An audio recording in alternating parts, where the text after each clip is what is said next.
Yox, həqiqətən, yəni belə bir sual verək.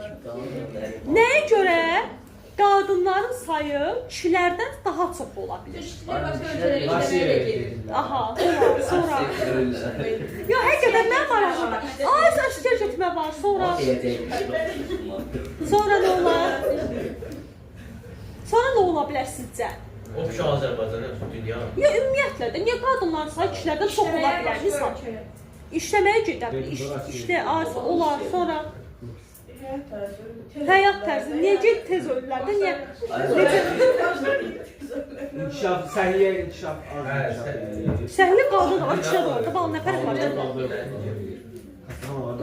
Məsələn, Soyuqdur, bir də onun deyir, niyə az yaşayır? Maşın sürməkləri, indi qadınlar kişilərdən çox maşın sürür. kişilər niyə az yaşayır? Hə, indi çatır sual bunlar. Ay, sağ ol, sigaret, alkoqol, pis vərdişlər, ağır həyat tərzi, düzdür?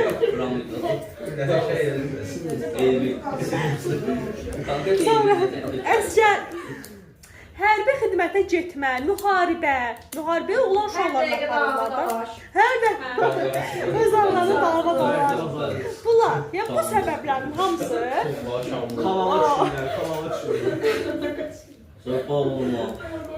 Boğulma. Dəm qazından boğulma. Yox, ayaq suda boğulma. Kişilər üçün. Dənizin halını bilirlər, işlər kalala. Dəniz aparmırlar. O xətt var, xətti keçirlər, deyirlər olmaz.